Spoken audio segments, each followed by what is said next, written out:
박민준 소령이 식판을 들고 배식대에 다가왔어요. 36살의 그는 육사 출신답게 어깨는 쫙 폈지만 얼굴에는 이미 짜증이 한가득이었죠. 이순자 할머니가 밥을 퍼주려 하자 박소령은 노골적으로 인상을 팍 찌푸렸습니다. 아, 정말 답답하네.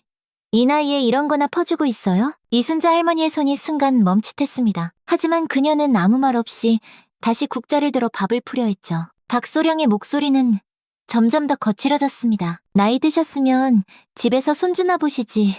왜 여기서 이러고 계세요? 아니면 경로당 가서 화투나 치시든가. 왜 이렇게 느려 터졌어요? 뒤에 사람들 다 기다리잖아요. 주변 병사들이 힐끔힐끔 이쪽을 쳐다보기 시작했습니다. 몇몇은 표정이 불편해 보였지만 감히 소령에게 뭐라고 할 수는 없었죠. 이순자 할머니는 여전히 온화한 미소를 잃지 않았습니다. 오히려 더 정성스럽게 반찬을 담아주며 조용히 말했죠. 죄송합니다, 소령님. 좀 더 서두르겠습니다. 박소령은 흥! 하고 콧방귀를 뀌며 식판을 들고 휙 돌아섰습니다. 그의 뒤에 서 있던 김태평 병장이 이순자 할머니에게 꾸벅 고개를 숙였지만 박소령의 따가운 시선이 느껴지자 어색하게 자리를 피했죠. 다른 장교들은 애매한 웃음으로 상황을 넘겼지만 박소령의 불만은 그치지 않았습니다. 동료들과 식탁에 앉아서도 계속 투덜거렸죠. 진짜 저런 할망구가 왜 부대에 있는지 모르겠어요. 내가 나중에 지휘관 되면 저런 사람부터 싹 다 정리할 겁니다. 그날 오후 간부 휴게실에서도 박소령의 식당 할머니 비난은 계속됐습니다. 그는 마치 자신이 부대개혁의 선봉장이라도 된 것처럼 목소리를 높였죠. 이 충격적인 상황, 과연 그녀는 어떻게 해결했을까요? 잠시 후 상상조차 못한 대반전이 펼쳐집니다. 그 전에 구독과 좋아요 한번 꼭 눌러주시면 당신에게도 오늘의 행운이 찾아올 거예요. 그날 저녁 6시 부대 전체에 긴급방송이 울려 퍼졌습니다. 전 장병 주모, 사단장께서 급히 귀환하시오. 내일 오전 9시 전체 간부회의를 소집한다. 전 간부는 정시에 참석하기 바란다. 박소령은 대수롭지 않게 방송을 들었습니다. 며칠 전 서울로 출장 갔던 사단장이 갑자기 돌아온다는 소식이었지만 그것이 자기 인생을 송두리째 바꿔놓을 줄은 꿈에도 몰랐죠. 다음 날 아침 9시 사단본부 대회의실은 서늘한 긴장감으로 가득했습니다. 각 부대에서 모인 간부들이 줄을 맞춰 앉아 있었고 박민준 소령 역시 평소처럼 자신감 넘치는 표정으로 자리에 앉아 있었죠. 그는 오늘도 어제처럼 식당 할머니 이야기를 동료들과 소곤소곤 나누며 킥킥거리고 있었습니다. 어제 그 할머니 보셨죠? 진짜 완전 민폐더라고요. 저런 분이 계속 있으면 부대 기강이. 바로 그때 회의실 문이 활짝 열리며 최진우 사단장이 들어섰습니다. 모든 간부가 자리에서 벌떡 일어나 차렷 자세를 취했죠. 40대 초반의 최 사단장은 강직한 인상과 카리스마 있는 외모로 유명했습니다. 그런데 이상하게도 그의 뒤로 한 사람이 더 따라 들어오는 거예요. 박소령의 두 눈이 휘둥그레졌습니다. 맙소사, 어제 자기가 그렇게나 모욕했던 식당의 이순자 할머니가 떡하니 군복을 입고 사단장님 옆에 서 있는 게 아니겠어요? 어제와는 전혀 다른 너무나도 당당한 모습으로요. 박소령은 머릿속이 새하얘지는 기분이었어요. 최진우 사단장이 단상에 올라서며 차분하게 말했습니다. 모두 앉으시죠. 오늘 급히 회의를 소집한 이유가 있습니다. 간부들이 자리에 앉았지만 모두의 시선은 이순자 할머니에게로 향했습니다. 박소령은 등줄기에서 식은땀이 주르륵 흐르기 시작했죠. 설마 아니겠지 하는 생각이 머릿속을 스쳤지만 그는 여전히 현실을 받아들이지 못하고 있었습니다. 먼저 소개하겠습니다. 제 옆에 계신 분은 저희 부대 식당에서 오랫동안 애써주신 이순자 조리원님이십니다. 회의실에 정적이 흘렀습니다. 최진우 사단장의 목소리가 더욱 또렷하게 울려 퍼졌죠. 그리고 제 어머니이십니다. 순간 회의실 안이 마치 폭탄이라도 떨어진 듯 고요해졌습니다. 모든 간부들의 시선이 일제히 박민준 소령에게로 향했죠. 어제 식당에서 있었던 일을 목격한 사람이 한둘이 아니었기 때문입니다. 박소령은 얼굴이 새파랗게 질렸습니다. 그의 손이 부들부들 떨리기 시작했죠. 어제 자신이 내뱉었던 말들이 주마등처럼 스쳐 지나갔습니다. 할망구, 집에 나가서 쉬지. 여기가 놀이터인 줄 알아? 모든 단어 하나하나가 날카로운 부메랑이 되어 그의 심장을 꿰뚫는 순간이었습니다. 최진우 사단장은 말을 이어갔습니다. 어머니께서는 지난 20년간 저희 부대를 위해 묵묵히 헌신해 오셨습니다. 제가 소위로 임관하던 그 시절부터 지금까지 한결같이 장병들을 위해 최선을 다해주셨죠. 이순자 할머니가 조용히 고개를 숙여 인사했습니다. 그 모습에서 어제의 모욕을 겪으면서도 꿋꿋이 참아냈던 깊은 품위가 느껴졌죠. 그런데 최근 일부 간부가 우리 조리원님께 부적절한 언행을 했다는 보고를 받았습니다. 박소령의 등에서 식은땀이 비오듯 흘렀습니다. 주변 동료들의 시선이 바늘처럼 따가웠죠. 어제 자신과 함께 웃으며 동조했던 동료들마저 이제는 싸늘하게 고개를 돌리고 있었습니다. 최진우 사단장의 시선이 정확히 박소령에게 고정되었습니다. 박민준 소령? 예. 사단장님, 박소령이 용수철처럼 튀어오르며 차렷 자세를 취했습니다. 목소리가 염소처럼 떨리고 있었죠. 어제 군 식당에서 있었던 일에 대해 들었습니다. 할 말 있습니까? 박소령은 입을 뻐끔거렸습니다. 변명할 말을 찾으려 애썼지만 어떤 말도 떠오르지 않았죠. 자신이 한 짓이 너무나도 명백했기 때문입니다. 죄송합니다. 죄송하다는 말로 끝날 일이 아닙니다. 부하의 인격을 모독하고 나이를 이유로 차별한 것은 명백한 인권 침해입니다. 회의실 안의 공기는 얼음장처럼 차가워졌습니다. 다른 간부들은 숨을 죽이며 이 상황을 지켜보고 있었죠. 박소령은 이제 완전히 무너져 내리는 기분이었습니다. 그때 이순자 할머니가 조용히 입을 열었습니다. 사단장님, 괜찮습니다. 저도 나이가 들어서 손이 느려진 건 사실이니까요. 하지만 최진우 사단장은 단호했습니다. 어머니, 이건 개인적인 문제가 아닙니다. 군의 기강과 질서에 관한 문제입니다.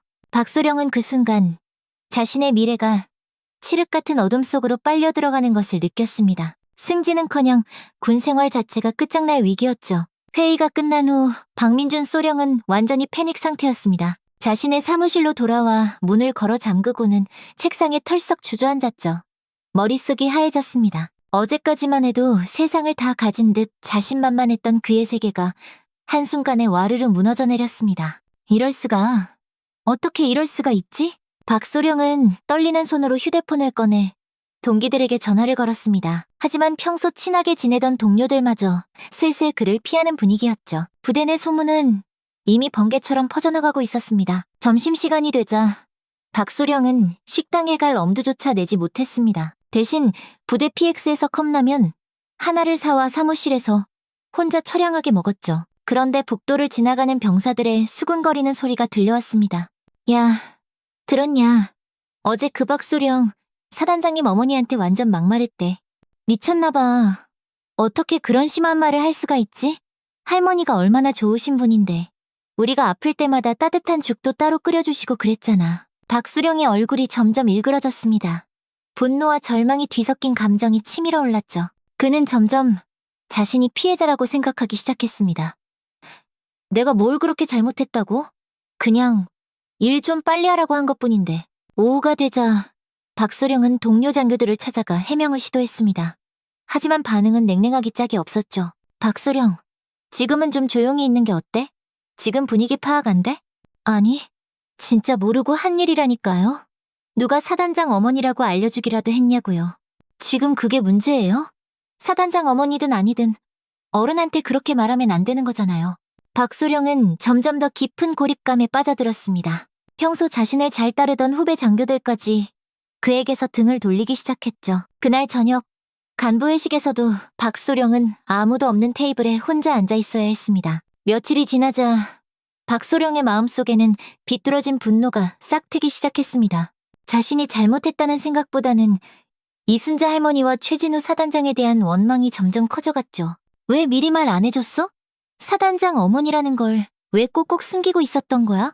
박소령은 혼자서 씩씩거리며 컴퓨터 앞에 앉았습니다. 부대 인트라넷 익명 게시판에 접속했죠. 아니나 다를까 자신에 대한 비난글이 여러 개 올라와 있었습니다. 간부가 조리원 할머니한테 그런 식으로 막말해도 되나요? 어제 식당에서 본 장면 정말 충격적이었습니다. 박소령의 얼굴이 시뻘개졌습니다. 그는 익명으로 반박글을 올리기 시작했죠. 사실 그 조리원분이 너무 느려서 전체 식사 시간이 지연되고 있었습니다. 효율성을 위해 개선이 필요하다고 말한 것뿐인데 너무 과장해서 해석하는 것 같네요. 하지만 댓글들은 더욱 가혹했습니다. 효율성? 연세 드신 할머니한테 할 소리예요? 인격 모독이 효율성입니까? 간부님이 그런 마인드면 우리 병사들은 뭘 보고 배우겠어요? 박소령은 쾅! 소리를 내며 컴퓨터를 꺼버리고는 주먹으로 책상을 내리쳤습니다. 그의 분노는 통제할 수 없을 정도로 커져만 갔죠. 그날 밤 박소령은 잠을 이루지 못하고 밤새 뒤척였습니다. 머릿속에는 온갖 음모론들이 소용돌이쳤죠. 이거 혹시 다 계획된 거 아냐? 사단장이 일부러 어머니 신분을 숨기고 날 함정에 빠뜨린 거야. 그래서 나를 제거하려고.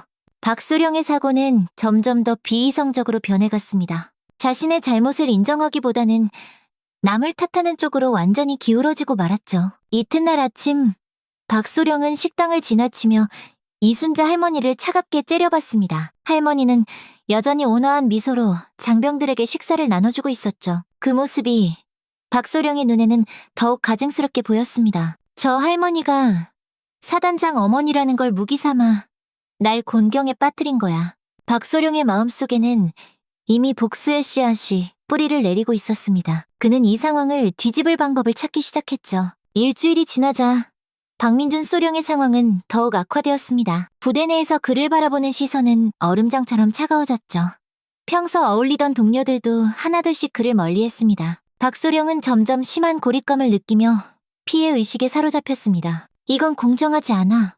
왜 나만 나쁜 놈이 되어야 하는 건데? 박소령은 자신의 사무실에서 인터넷을 뒤지며 비슷한 사례들을 찾아보기 시작했습니다. 그리고 국방부 인사 발령 소식을 확인하던 중 충격적인 사실을 발견했죠. 차기 사단장 후보군 명단에서 자신의 이름이 빠져 있었던 겁니다. 이럴 수가. 내가 원래 유력 후보였는데. 박소령은 분노로 온몸을 부들부들 떨었습니다. 그동안 자신이 피땀 흘려 쌓아온 경력과 실력을 인정받아 사단장 후보까지 올랐었는데 이번 일로 모든 게 물거품이 된 것 같았죠. 이게 다 그 할망구 때문이야. 사단장이 제 엄마를 이용해서 날 제거하려는 수작이야. 박소령의 사고는 완전히 음모론에 지배당했습니다. 그는 이 상황을 뒤집기 위한 위험한 계획을 세우기 시작했죠. 컴퓨터 앞에 앉아 이순자 할머니의 인사기록을 샅샅이 뒤지기 시작했습니다. 며칠간의 집요한 조사 끝에 박소령은 할머니의 과거 기록에서 의심스러운 부분을 발견했습니다. 20년 전 부대 조리원으로 채용될 당시의 서류 일부가 누락되어 있었던 거죠. 찾았다. 이거다. 자격 미달인데 부정 채용된 거야. 박소령은 마치 보물이라도 발견한 것처럼 희열을 느꼈습니다. 그는 곧바로 할머니의 출입 기록을 조작하기 시작했죠. 근무 시간을 마음대로 수정하고 잊지도 않았던 지각 기록을 만들어 넣었습니다. 무자격 근무자가 20년간 불법으로 일해왔다고 터뜨리는 거야. 그러면 사단장도 제 엄마를 감싸지 못할 테고. 박소령은 교묘하게 서류를 조작했습니다. 전산 시스템에 몰래 접근해서 이순자 할머니의 근무 평가를 최하점으로 낮춰놓기도 했죠. 그리고 마지막으로 국방부 감찰실에 익명으로 신고 메일을 보냈습니다. 제12 보병사단 구내식당에 무자격 조리원이 장기간 근무 중이며 이는 사단장의 개인적 이해관계와 연관되었을 가능성이 높습니다. 정확한 조사를 요청합니다. 신고를 마친 박소령은 만족스러운 미소를 지었습니다. 이제 감찰단이 내려와 조사를 시작하면 이순자 할머니의 문제점이 전부 드러날 것이라고 확신했죠. 이번엔 내가 이길 차례야. 감정적으로 놀면 안 되지. 합리적으로 시스템으로 해결하는 거야. 며칠 후 정말로 국방부 감찰실에서 조사팀이 파견된다는 공문이 내려왔습니다. 박소령은 속으로 쾌재를 불렀죠. 최진호 사단장은 감찰 소식을 듣고 당황했습니다. 어머니와 관련된 조사라는 것을 알고는 더욱 마음이 무거워졌죠. 그는 이순자 할머니에게 조심스럽게 말했습니다. 어머니, 당분간은 쉬시는 게 좋겠습니다. 감찰이 끝날 때까지만이라도요. 하지만 이순자 할머니는 단호하게 고개를 저었습니다. 내가 뭘 잘못했다고 숨어야 하니? 나는 평생 당당하게 내 일을 해왔는데 왜 피해야 해? 하지만 어머니, 진우야, 나는 네 어머니이기 이전에 이 부대의 조리원이다. 각자 자기 자리에서 최선을 다하는 게 맞는 거 아니겠니?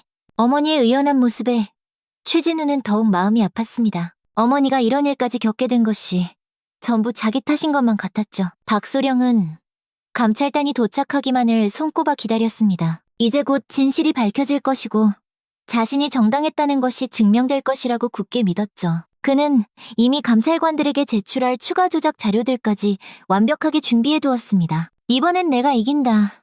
감정보다는 규정과 원칙이 언제나 우선이니까.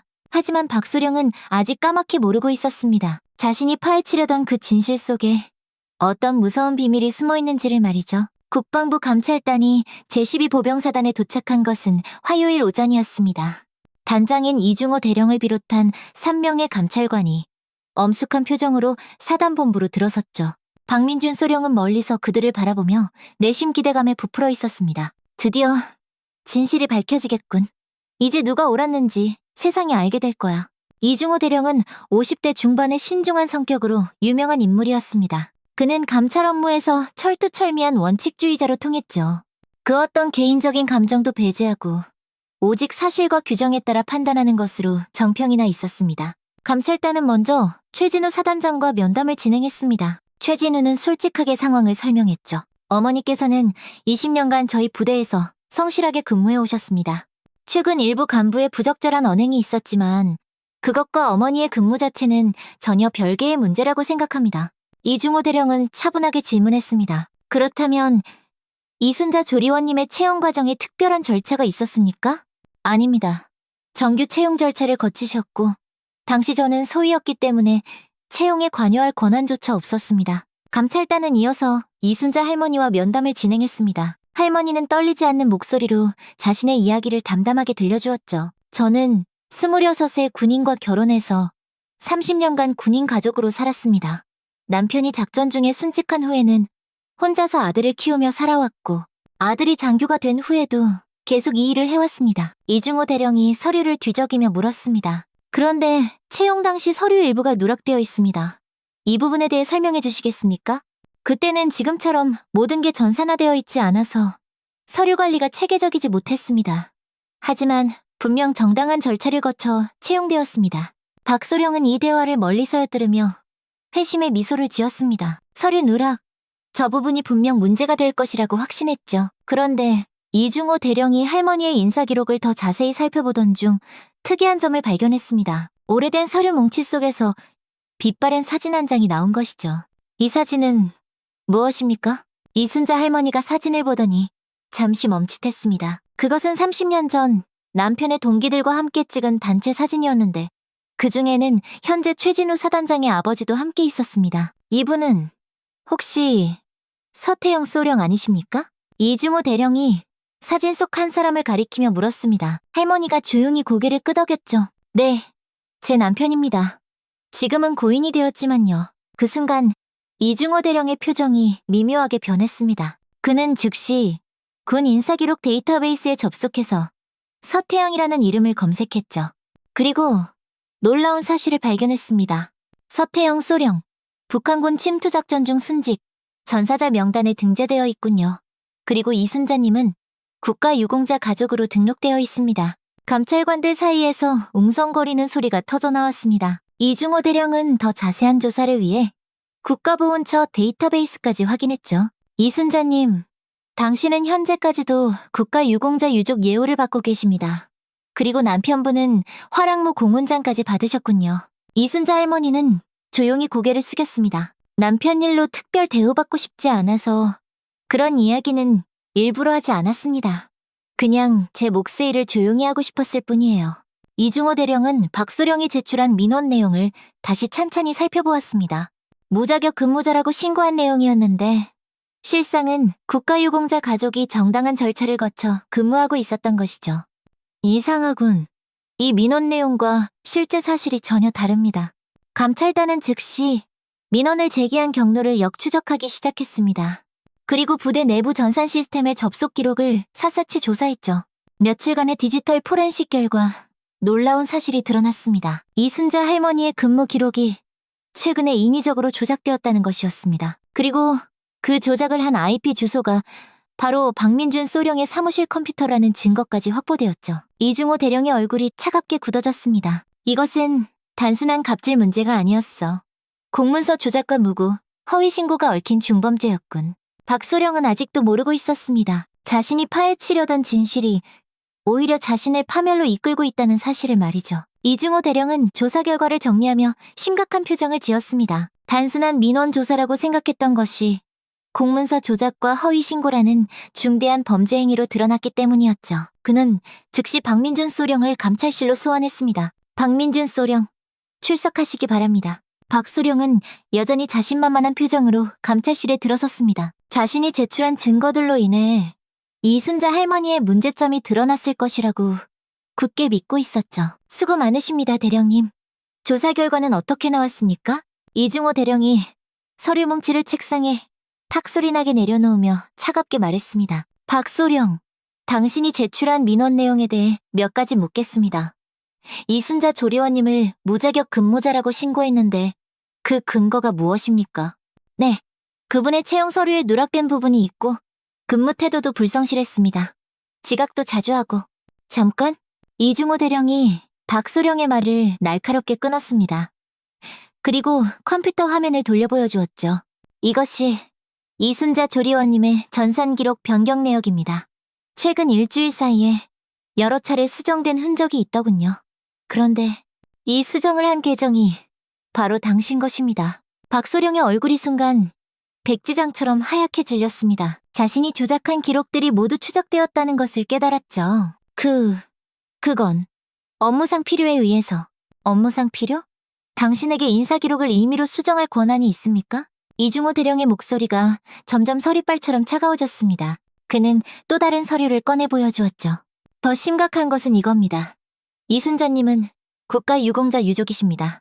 남편이신 고 서태영 소령은 30년 전 북한군 침투작전 중에 순직하셨고 국가에서 훈장까지 받으신 분입니다. 박소령은 말문이 턱 막혔습니다. 자신이 그토록 무시하고 모욕했던 할머니가 나라를 위해 목숨 바친 영웅의 아내였다는 사실에 엄청난 충격을 받았죠. 그리고 이순자님의 채용은 정당한 절차를 거쳤습니다.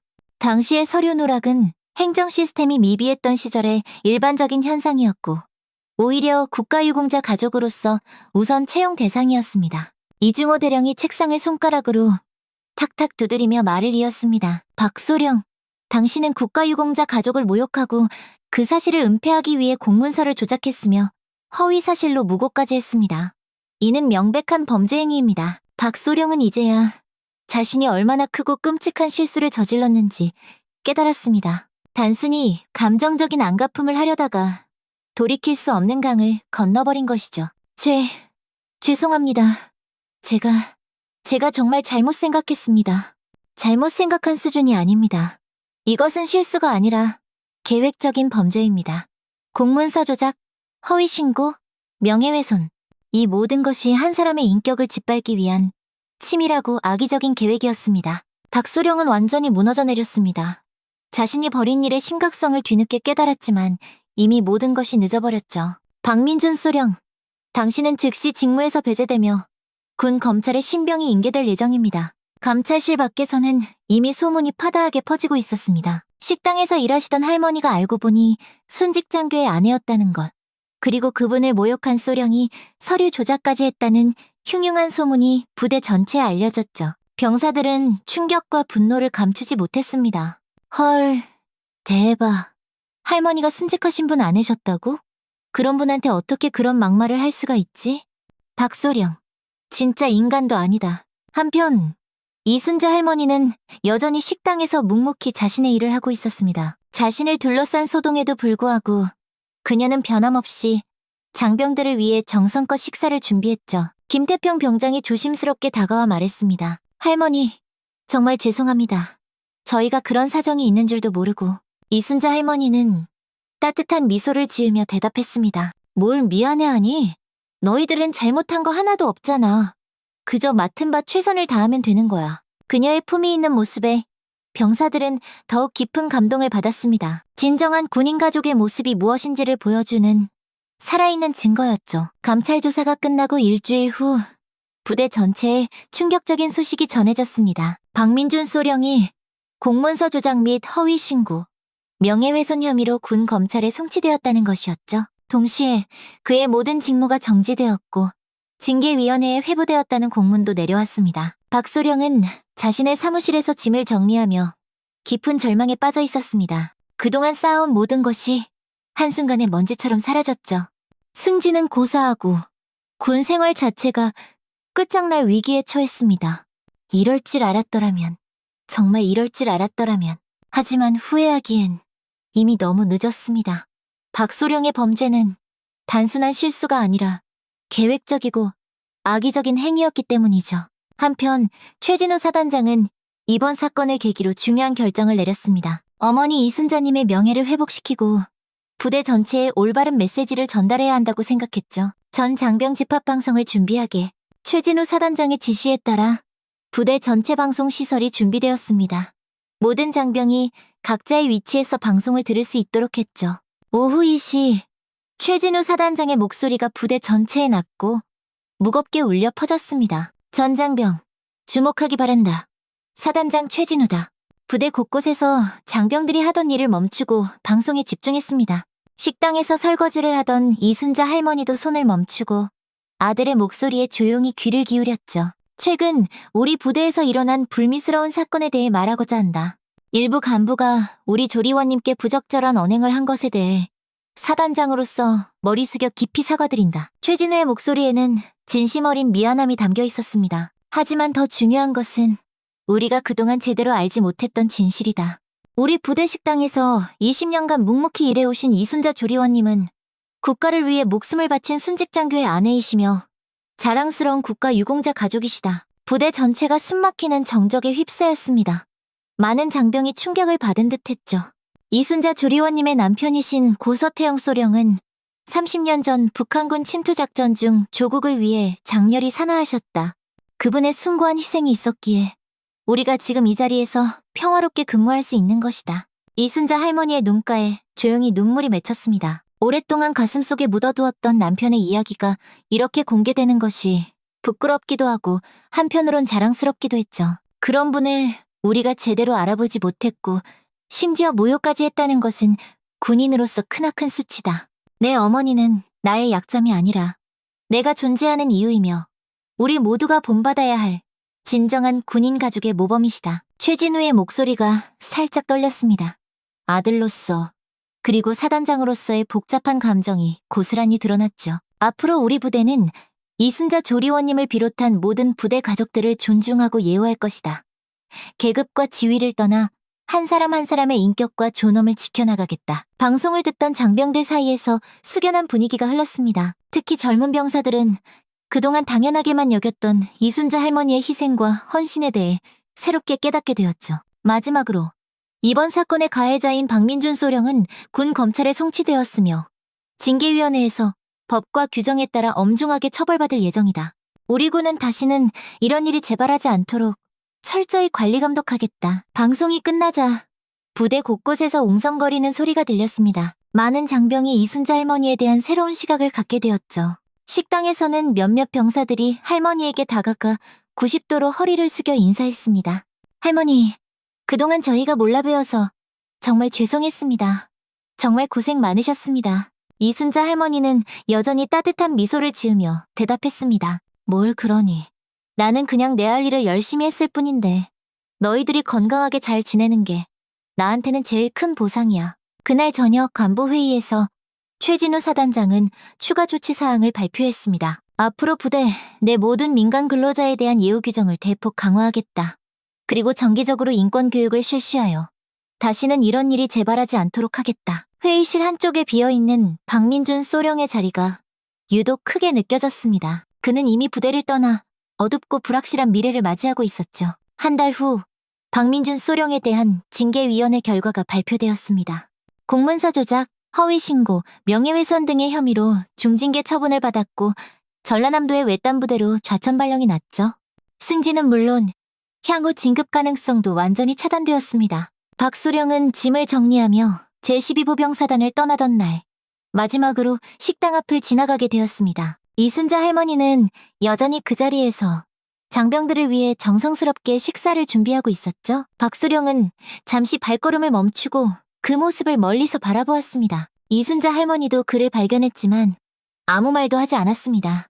다만 조용히 고개를 한번 숙여 인사했을 뿐이죠. 그 순간 박소령은 자신이 얼마나 크고 어리석은 실수를 저질렀는지 뼈저리게 느꼈습니다. 할머니, 죄송합니다. 박소령이 모기만 한 목소리로 사과했지만 할머니는 여전히 아무 말 없이 자신의 일을 계속했습니다. 용서나 질책 대신 그저 묵묵한 침묵만이 흘렀죠. 박소령은 깊이 고개를 떨구고 부대를 떠났습니다. 새로 발령받은 부대는 산골오지에 있는 작은 부대였고 그곳에서 그는 평생 말단 장교로 지내야 할 운명이었습니다. 한편 제12 보병사단에는 새로운 활기가 돌기 시작했습니다. 이순자 할머니의 진실이 알려진 후 부대 분위기가 완전히 바뀌었죠. 장병들은 그녀를 진심으로 존경하며 대하기 시작했습니다. 특히 젊은 병사들 사이에서는 이순자 할머니를 부대 어머니라고 부르는 것이 아주 자연스러워졌습니다. 더 이상 단순한 조리원이 아니라 모든 장병이 존경하는 진짜 어른이 된 것이죠. 어느 날 아침, 김태평 병장이 동료들과 함께 식당에 왔습니다. 평소보다 일찍 나와서 할머니의 일을 도와드리려고 한 것이었죠. 할머니, 저희가 도와드릴 일 없을까요? 이순자 할머니는 손사래를 치며 웃었습니다. 괜찮다, 괜찮아. 너희들은 너희 일이나 열심히 해. 그게 할머니한테는 제일 큰 도움이야. 하지만 병사들은 자발적으로 설거지를 돕고 무거운 식자재를 옮겨주며 할머니를 도왔습니다. 이전과는 완전히 다른 훈훈한 풍경이었죠. 최진우 사단장도 예전보다 더 자주 식당을 찾았습니다. 공식적으로는 급식 상태를 점검한다는 명목이었지만 실제로는 어머니의 안부를 살피기 위해서였죠. 어머니, 몸은 괜찮으세요? 아이고, 뭐가 걱정이니. 나는 이렇게 일하는 게 좋아. 이 나이에 집에만 있으면 더 빨리 늙어. 어머니의 씩씩한 대답에 최진우는 안심했습니다. 어머니가 여전히 건강하고 의욕적이라는 것을 확인할 수 있었죠. 계절이 바뀌어 어느덧 선선한 가을이 되었습니다. 이순자 할머니는 여전히 새벽 오시면 어김없이 일어나 부대 식사를 준비했고 장병들은 그녀에게 진심 어린 감사를 표현했습니다. 어느 날 저녁, 할머니가 마지막 설거지를 마치고 있을 때 김태평 병장이 조심스럽게 다가왔습니다. 그의 손에는 작은 편지 한 통이 들려 있었죠. 할머니, 이거 드리고 싶은 게 있어서요. 편지 봉투에는 우리 부대 어머니께라고 정성스럽게 쓰여 있었습니다. 할머니가 편지를 펼쳐보니 김태평 병장의 진심 어린 글씨가 나타났죠. 할머니, 저는 집이 멀어서 1년에 한두 번밖에 못 가요. 그런데 할머니가 여기 계셔서 고향 생각이 덜 나는 것 같아요. 할머니께서 해주시는 밥을 먹으면 꼭 우리 엄마가 해준 밥 맛이 나거든요. 할머니, 우리 엄마 대신해서라도 꼭 오래오래 건강하게 계셔주세요. 이순자 할머니의 눈가에 따뜻한 눈물이 맺혔습니다. 바로 이런 순수하고 착한 마음들 때문에 자신이 이 힘든 일을 계속할 수 있었던 것 같았죠. 고맙다. 정말 고마워. 할머니가 더 힘낼게. 그날 밤, 이순자 할머니는 병사의 편지를 품에 안고 집으로 돌아갔습니다. 창밖으로 보이는 부대의 불빛들이 유독 따뜻하게 느껴졌죠. 몇 달 후, 전라남도 오지부대로 좌천된 박민준 전 소령은 부대 식당에서 식판을 들고 길게 줄을 서고 있었습니다. 이제 그는 그저 평범한 소령일 뿐이었고 더 이상 누구도 그를 특별하게 대하지 않았죠. 식사를 받으며 그는 문득 이순자 할머니의 모습을 떠올렸습니다. 자신이 그토록 경멸하고 무시했던 그 할머니가 얼마나 위대하고 강한 분이었는지 이제야 깨달았지만 모든 것이 이미 늦어버린 후였습니다. 한편 제12 보병사단의 식당에서는 오늘도 이순자 할머니가 정성스럽게 장병들의 식사를 준비하고 있었습니다. 주름진 손으로 국자를 들고 한 그릇 한 그릇 정성껏 밥을 퍼주는 모습은 여전히 변함이 없었죠. 할머니, 오늘도 맛있게 잘 먹겠습니다. 오냐, 많이들 먹어라. 이순자 할머니의 따뜻한 미소와 함께 또 하루가 평화롭게 흘러갔습니다. 진정한 승리는 안가품이나 복수가 아니라 변함없는 선량함과 꿋꿋함에 있다는 것을 보여주는 하루였죠. 오늘의 이야기는 여기까지입니다. 영상 끝까지 함께 해주신 여러분, 진심으로 감사드리며 오늘도 여러분의 하루에 작은 따뜻함 하나가 전해졌기를 바랍니다. 그 따뜻한 마음을 댓글로 함께 나눠보는 건 어떨까요? 댓글창에서 서로의 마음을 나누며 더 따뜻한 세상을 만들어갔으면 합니다. 감사합니다.